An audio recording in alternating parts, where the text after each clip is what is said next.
Good morning! Welcome na naman sa isang episode ng ating Senior Citizens Tour kung saan ipapasyal natin ang senior citizens of Manila sa iba't ibang lugar sa Pilipinas. And for this video, papasyal natin sila sa Nueva Ecija. So kung noong 2023 pinasyal natin sila sa Ilocos Sur, Ilocos Norte, 2024 Sagada Mountain Province, 2025 Boracay Island, Aklan. Ngayon naman nandito tayo sa Nueva Ecija, and ang first destination natin ay dito sa Farm Villaronte. So itong Farm Villaronte ay located sa San Antonio, Nueva Ecija, and open sila ng 6:30 AM. Pagkatapos ang entrance fee ay ayan, 100 sa adult, kids 3 to 9 years old is 60 pesos, senior citizen 80, PWD 80, tapos 2 years old below are free. Pasok na tayo. Wow, ang ganda! Wow! Okay, light breakfast lang muna kami dito sa gilid. And after ng light breakfast, saka kami lalakad-lakad dyan and magpipicture-picture. Meron din sila ditong plants for sale kung gusto nyong bumili ng halaman. Okay, magsisimula na kaming mamasyal at maglakad-lakad dito sa loob ng Farm Villaronte. So sa side na to ay may mga maliliit na bulaklak na iba-iba ang kulay. May pink, may purple, may white, may light pink, ganun. May lavender. Sa dulo naman doon ay merong mga parang yellow or orange na bulaklak. And dito naman, kitang-kita natin ang napakagandang mga parang violet na bulaklak na purple. Purplish ang color. Punta naman tayo dun sa bandang gitna, yung meron namang mga kulay red na bulaklak.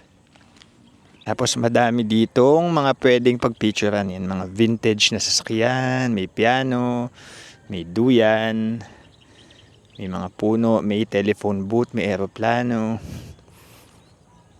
Tapos doon merong yung parang sa Netherlands na windmill, may jeep, may mga sunflowers. Dito naman sa part na to ay merong mga ganyang flowers.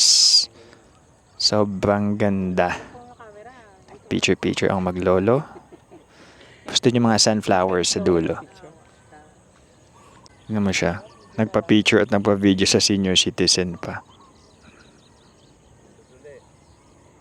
Simula ng maglakad ng ating mga senior citizens since kanina ay nanginain pa sila ng pandesal doon sa gilid.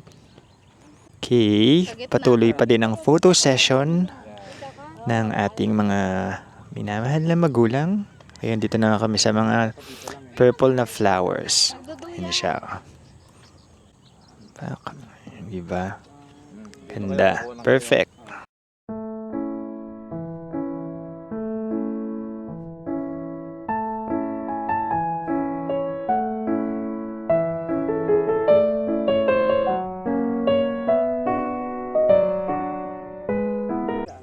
Super ganda ng part na to na may mga purple and white. And pagdating naman dito sa kabila, dito naman ang mga sunflowers. Paligid na itong windmill, may mga flowers din kaya lang hindi pa masyadong tumutubo. Parang ang mga flowers dito yung mga kulay orange na flowers kaya lang hindi pa sila tumutubo. Hindi pa sila in full bloom. Okay, dito naman magpipicture ang mga mudra sa gitna ng mga sunflowers. Super ganda. Dito sa cellphone ko. Bubura pa ako. Ito lang alaman na sa Arwi sa Taiwan pa nanggagaling mga buto. Talaga?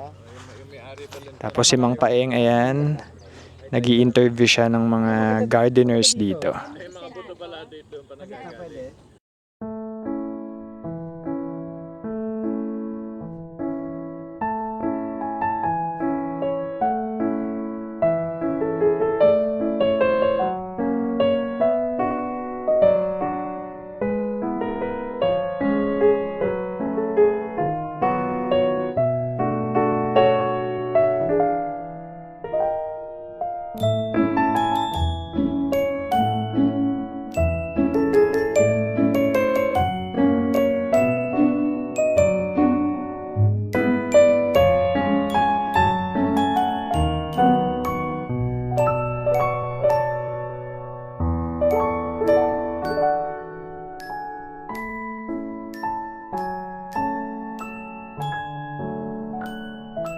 Okay, after 1.5, actually pa 2 hours na biyahe mula dun sa Farm Villaronte, nandito na kami sa May Gabaldon, Nueva Ecija. Dito kami sa Dupinga River. Yan siya, ganda, di ba? Meron pa kami mga nadaanan, yung Bato Ferry Bridge, yung Calabasa Picnic River, kaya lang mababaw yung tubig. So dito kami nagpunta sa pinakadulo. Kasi ito yung talagang river na maganda na malalim, na malakas ang agos. Hindi kagaya dun sa medyo tuyot na yung mga tubig. Parang hanggang tuhod na lang. Wala pang hanggang tuhod yung tubig, sobrang babaw. So ito makakapag-swimming talaga kami. The only problem is, ang problema lang ay malamig. Sobrang lamig ngayon. Tapos ang entrance fee pala dito ay 20 pesos per head. Walang bayad ang bata. Tapos 500 pesos tong cottage. And ayan, may parking naman yung van, kaya lang bato-bato siya. Bumili na rin kami ng food dun sa nadaanan naming parang mga chooks to go. Ayan, kumakain na kami ngayon ng chicken, soft drinks, rice sa aming summer outing. Woo! Super lamig. Ayan o. Okay, kain lang muna kami. Tapos later, maliligo kami. Okay, tapos na kaming kumain and ngayon nagpi-picture kami dito. Ang lamig and ang lakas ng hangin, kaya mas lumalamig. Parang nasa Baguio feels ngayon dito. Pero magsiswimming pa din kami. Hopefully maya-maya umaraw. So, ilan lang sa amin ang magsiswimming. Kaya bibidyo ko na yan kasi pag nabasa na kami, hindi na ako makakapag-video. So, try namin magpunta dun sa medyo kalmado dun. So, try din namin magpaagos dyan sa mga current na yan. Okay, mamaya na ulit. Bye.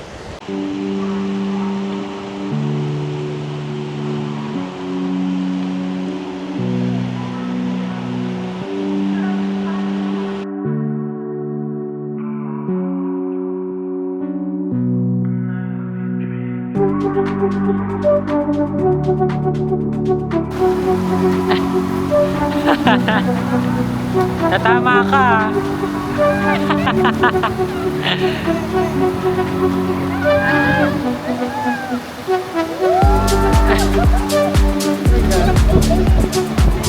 Yan si Wong naman. Kakayanin niya, kaya hindi kaya siya tatama sa mga bato. Malalaman natin sa Huwag ka masyado lumubog. Tatama sa mata. Hindi. Opo.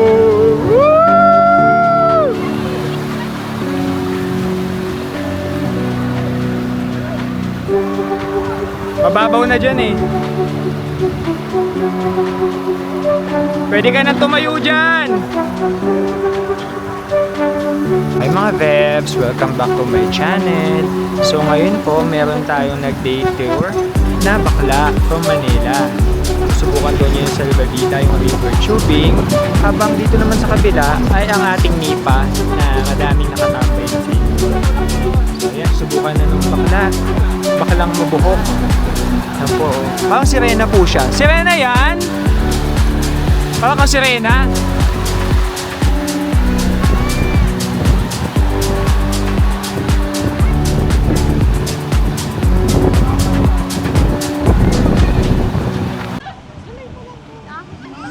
Okay, tapos na kami mag-swimming and nakapagbanlaw na rin kami. Nagbanlaw lang kami dun sa bandang ilog. And dito na rin kami nagbihes. From here, pupunta naman kami babalik kami nun sa may bandang Gapan. May dalawa lang kaming pupuntahan doon. Tapos yun, uwi na kami. Beat ko kayo pag nandun na kami. Doon yung mga senior citizens sa loob ng van. Okay, after ng 2 hours na drive, nandito na kami sa tagpuan sa Lumang Gapan. Yung parang Intramuros and Calle Crisologo sa Vigan. Na merong mga lumang poste na ganyan. May mga lumang bahay. And ganyan yung kalsada niya. So ito pala yung main street niya na mas madaming mga lumang bahay. Kaya mas magandang maglakad-lakad dito.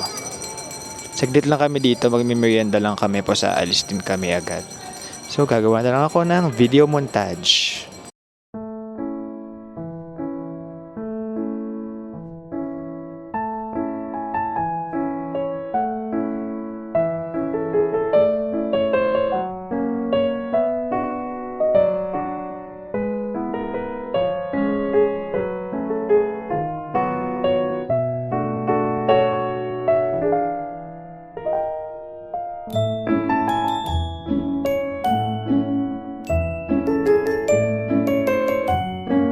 Okay, 10 minutes drive lang mula doon sa Lumanggapan. Nandito na kami sa Casa Batik.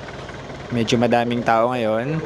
Entrance fee dito ay 100 pesos, 84 seniors and PWD at 54 student. Flower farm din to, pero ang mga meron sila is sobrang daming mga bougainvillea. Bougainvillea. Kagaya niyang mga yan.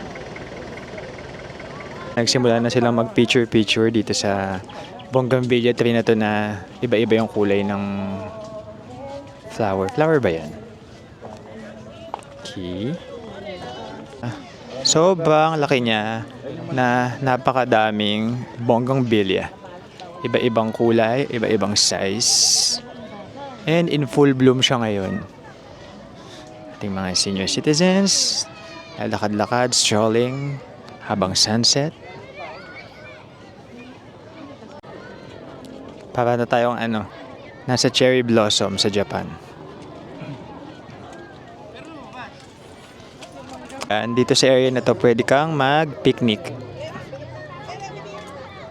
Ang daming families, Sunday kasi ngayon eh. Ipahinga lang muna kami dito sa gazebo, chill lang kami dito, at i-appreciate lang namin ang ganda ng super daming mga bougainvillea dito.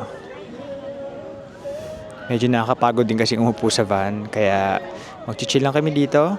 At tatapusin ko na din ang senior citizen tour na ito. So buong araw pinasyal namin ang mga senior citizen sa Nueva Ecija. Morning nagpunta kami sa isang napakagandang flower farm. Pagkatapos tanghali nag-swimming kami sa isang malamig at magandang river. Tapos nagpunta din kami sa Lumanggapan. At ito, tinapos namin ang aming araw dito sa Casa Batik na napakaganda at Instagrammable. So, before matapos ang video na ito, pin ko muna kayo ng isang mabilisang video montage dito sa Casa Batik. Bye! Hanggang sa susunod na Senior Citizen Tour, paalam!